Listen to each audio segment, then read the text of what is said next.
Bienvenue, chers téléspectateurs, à notre documentaire sur le sujet des Guy Stones de Géorgie.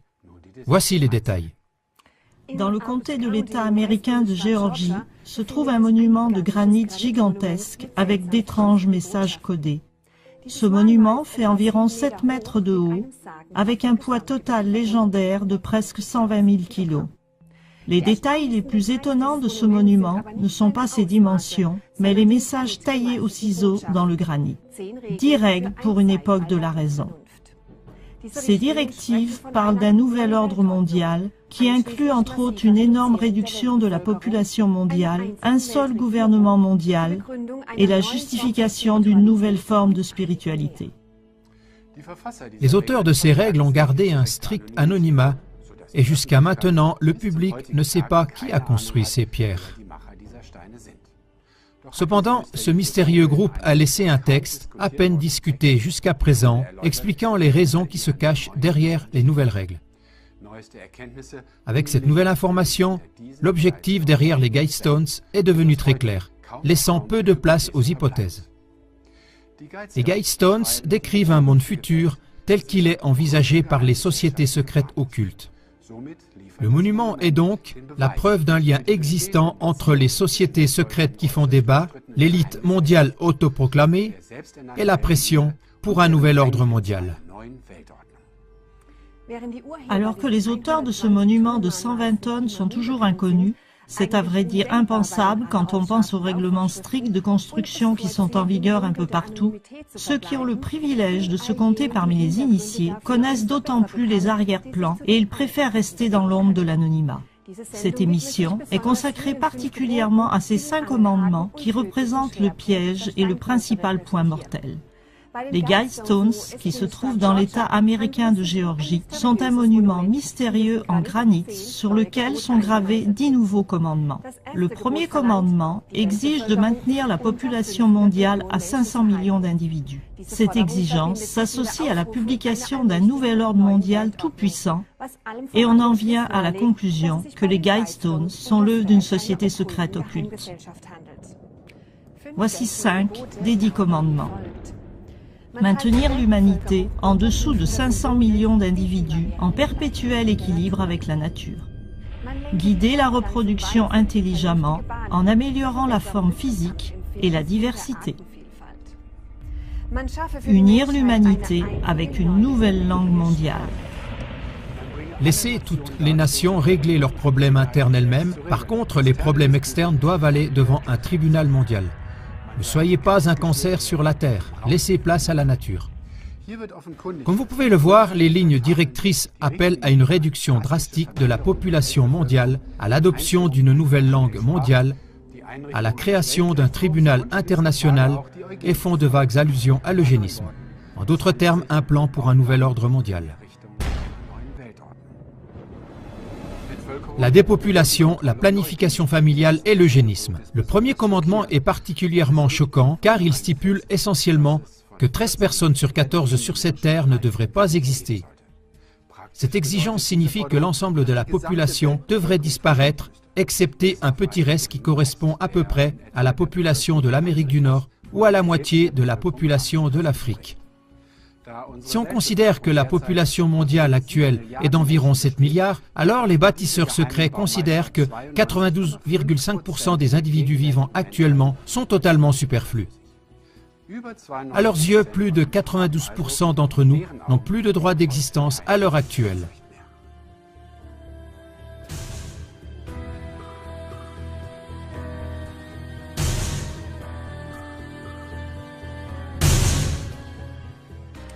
Si on pense au film 2012, très peu de personnes ont survécu.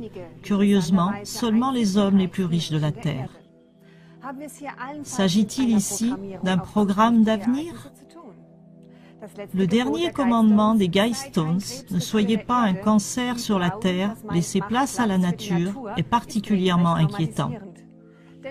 Car il compare la vie humaine à un cancer nuisible qui a envahi la Terre. Avec cet état d'esprit, il est facile de présenter l'extinction de la quasi-totalité de la population mondiale pour des motifs raisonnables. Et on se rend compte que ce manifeste incroyable est publié en Géorgie dans pas moins de 8 langues. Le monument, constitué de granit bleu, les Georgia Guidestones, sont censés communiquer des connaissances à plusieurs niveaux, philosophiques, politiques, astronomiques, etc. Elles se composent de 4 grands blocs de pierre qui contiennent 10 principes de vie en 8 langues. Anglais, espagnol, swahili, hindi, hébreu, arabe, chinois et russe. Un court message est inscrit au sommet de la structure en 4 langues anciennes: babylonien, grec classique, sanskrit et hiéroglyphe égyptien. Il est à noter que ces 4 dernières langues anciennes sont d'une grande importance dans les enseignements des écoles à mystère occulte, comme les francs-maçons et les Rose-Croix. Le dépeuplement massif est le but gravé en 8 langues et en même temps le but le plus élevé de l'élite mondiale autoproclamée. Et en effet, de nombreuses personnalités soi-disant importantes l'ont ouvertement appelé de leur vœu. Voici quelques exemples pratiques. En 1988, le prince Philippe de Grande-Bretagne a exprimé le souhait que s'il devait se réincarner, il puisse être un virus mortel qui permettrait de réduire la population mondiale. Plus récemment, Bill Gates a déclaré « Si nous faisons un bon boulot avec les nouveaux vaccins, l'accès aux soins et la procréation médicalement assistée, nous pourrions diminuer la population de 10 à 15%. » En plus des dons énormes qui ont été faits, déductibles des impôts, mais en fait destinés à promouvoir un plan de réduction de la population, il y a encore eu des réunions secrètes des élites mondiales pour discuter de ces questions. Certains milliardaires américains, parmi les plus importants, se sont rencontrés secrètement afin d'examiner comment leurs richesses pourraient être utilisées dans le but de ralentir la croissance de la population mondiale. Les philanthropes, qui ont participé à un sommet convoqué à l'initiative de Bill Gates, le cofondateur de Microsoft, ont parlé d'unir leurs forces afin de surmonter les obstacles politiques et religieux au changement. Décrit comme le bon club par un initié, il comprenait David Rockefeller Jr., le patriarche de la dynastie la plus riche d'Amérique, les financiers Warren Buffett et George Soros, le maire de New York Michael Bloomberg et les personnalités influentes des médias Ted Turner et Oprah Winfrey. À la base des monuments se trouve une tablette explicative énumérant certains des détails de la construction. Elle mentionne également une capsule temporelle qui devrait être enfouie sous la plaque en question. Les caractéristiques astronomiques sont d'une grande importance dans la conception des Guidestones. Dans une nation relativement nouvelle comme les États-Unis, les monuments qui sont alignés avec les corps célestes sont souvent l'œuvre des sociétés secrètes telles que les francs-maçons. 2 choses connues leur sont attribuées. Premièrement, leurs enseignements proviennent des écoles de mystères de l'Égypte antique, de la Grèce ou des Celtes druidiques. Deuxièmement, ils sont connus pour immortaliser dans des monuments certaines de leurs connaissances sacrées. La pierre centrale montre 2 particularités. D'abord, l'étoile du Nord est toujours visible à travers un trou spécial foré à partir du sud vers le côté nord. Deuxièmement, une autre fente s'aligne avec les positions du soleil levant au moment de l'équinoxe et des solstices d'été et d'hiver. Le 2e commandement des Guidestones exige en grande ligne l'intervention des législateurs dans la gestion des cellules familiales. En lisant entre les lignes, on peut reconnaître que ceci requiert la création de lois réglementant le montant des enfants par famille. En outre, l'amélioration de la diversité et de la santé peut être obtenue grâce à la reproduction sélective ou à la stérilisation des membres indésirables de la société. À l'origine, ces procédés étaient appelés eugénisme, jusqu'à ce que l'utilisation de ces termes ait été proscrite comme politiquement incorrecte à cause des rumeurs nazies. David Rockefeller. Certains croient même que nous faisons partie d'une cabale secrète, travaillant contre les intérêts des États-Unis. Ils nous définissent, ma famille et moi-même, comme des internationalistes qui conspirent avec d'autres dans le monde entier pour construire une structure politique et économique mondiale plus intégrée. Un seul monde, si vous préférez. Si c'est de cela qu'on m'accuse, je plaide coupable et j'en suis fier. David Rockefeller. Dans la plupart des autres règles, il est essentiellement question de la création d'un gouvernement mondial dirigé par une petite élite éclairée qui régirait tous les aspects de la vie humaine, y compris la foi, les droits sociaux, l'économie, etc. Cette idée est loin d'être nouvelle puisqu'elle a été soutenue par les écoles à mystère pendant des siècles. Manly P. Hall a écrit en 1917. Lorsque la foule règne, l'homme est gouverné par l'ignorance. Quand l'Église règne, il est gouverné par la superstition. Et lorsque l'État règne, il est gouverné par la peur. Avant que les hommes puissent vivre ensemble dans l'harmonie et la compréhension, l'ignorance doit être transmuée en sagesse, la superstition en foi éclairée et la crainte en amour. Dans The Secret Destiny of America, Hall commente le vieux rêve d'un gouvernement mondial tel qu'il est rêvé par une société secrète. La démocratie mondiale a été le rêve secret des grands philosophes classiques. Afin de réaliser cette grande aspiration humaine, ils ont présenté des programmes d'éducation, de religion et de conduite sociale afin d'atteindre le but ultime d'une fraternité véritable et universelle. Et pour réaliser leurs objectifs plus efficacement, ces anciens savants se sont liés de façon mystique au sein d'une grande confrérie secrète et universelle. La notion de secret d'État est née en Égypte, en Grèce, en Inde et en Chine. Ceci a amené les prêtres philosophes initiés à former des ordres qui constituent des corps souverains pour instruire, conseiller et orienter les dirigeants des États. Renseignements directs fournis par les auteurs anonymes. Depuis que le monument a été érigé, le 22 mars 1980, de nombreux auteurs et chercheurs ont tenté d'interpréter le sens des idées rationnelles qui se cachent derrière ces 10 commandements. S'agit-il effectivement du schéma directeur pour un nouvel ordre mondial? S'agit-il seulement de règles à appliquer seulement en cas de catastrophe majeure?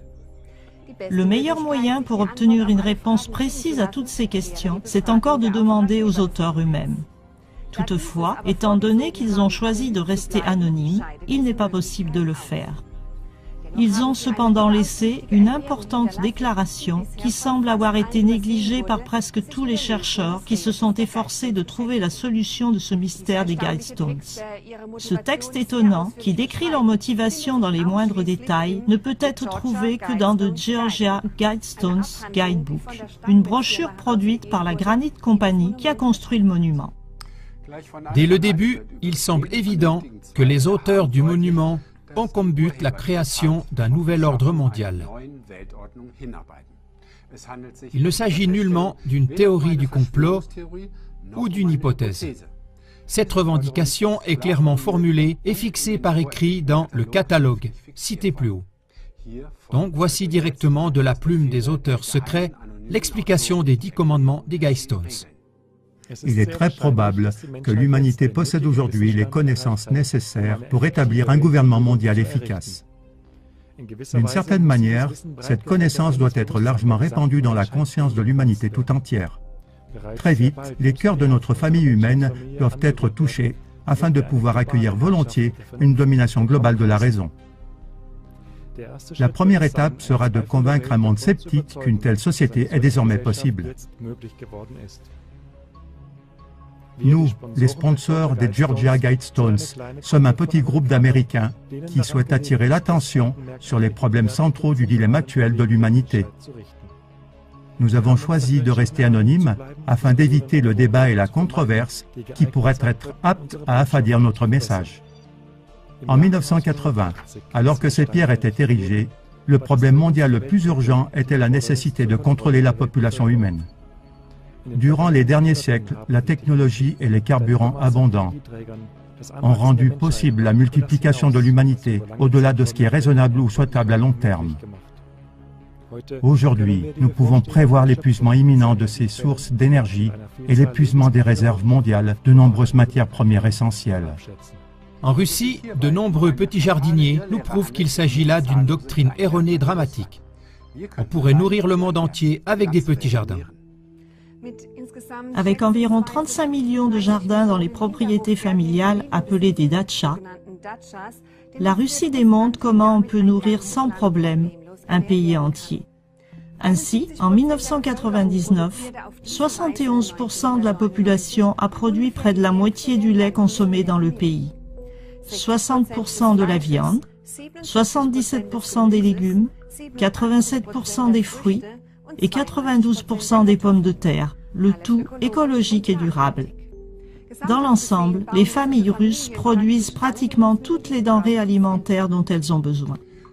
L'État russe encourage légalement cette culture paysanne et familiale en octroyant à chaque citoyen russe une parcelle de jardin d'une superficie de 1 à 3 hectares, libre d'impôts et gratuite.